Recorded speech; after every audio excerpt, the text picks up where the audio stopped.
Anda masih di Sapa Indonesia Pagi, Saudara. Satreskrim Polres Sukabumi menaikkan status kasus anak yang meninggal dunia diduga dianiaya ibu tiri naik ke tahap penyidikan.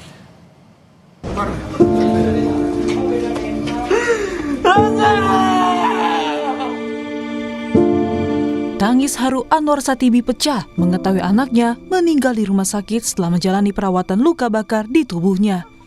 Korban yang berusia 13 tahun diduga dianiaya sebelum akhirnya meninggal dunia. Dalam pengusutan yang dilakukan, polisi menilai ada unsur tindak pidana kekerasan yang menimpa korban berdasarkan alat bukti yang ditemukan. Polisi fokus pada penguatan pembuktian dengan pendekatan scientific crime investigation atau investigasi kejahatan secara ilmiah untuk mengungkap sebab kematian korban. 16 saksi telah diperiksa oleh polisi, termasuk ayah kandung dan ibu tiri korban.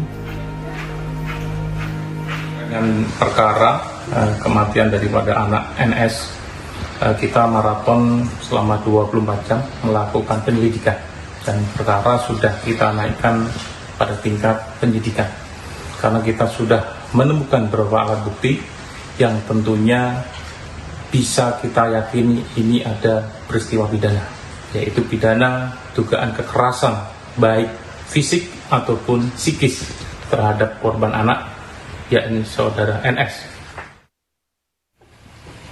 Sebelumnya, saat di rumah sakit, korban menyebut mengalami penyiksaan ibu tirinya.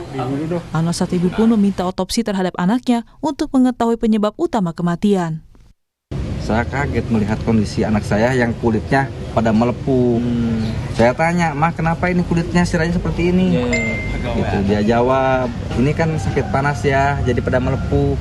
Ditanya lah ini anak, gitu ditanya. Ya ngaku dikasih minum air panas. Makanya, nah memang kalau berantem anak saya dengan anak itu, anak dia itu kelas 2 SMA ya, waktu itu. Sekarang berarti kelas 3. Anak saya kelas 6 SD. Kalau berantem sama anak itu yang dihantam anak saya. Pas terjadi penganiayaan yang saya laporkan 1 tahun yang lalu di Polres, itu gara-gara berantem sama anak itu.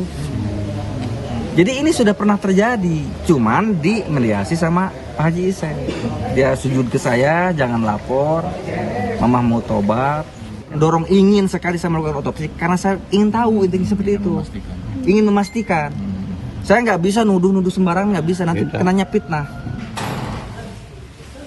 Tak hanya luka melepuh, dokter RSUD Jampang Kulon menyampaikan korban juga mengalami gangguan pola napas.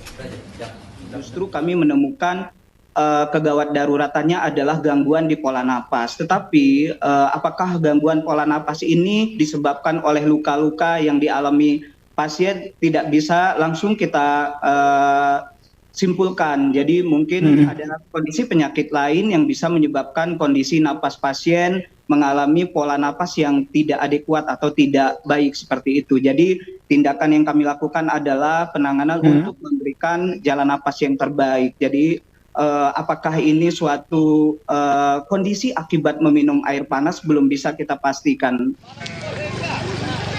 Kini, selain menaikkan status kepenyidikan, polisi masih menunggu hasil laboratorium patologi anatomi dan toksiologi forensik terhadap sampel organ dalam korban. Tim Liputan, Kompas TV Sukabumi, Jawa Barat.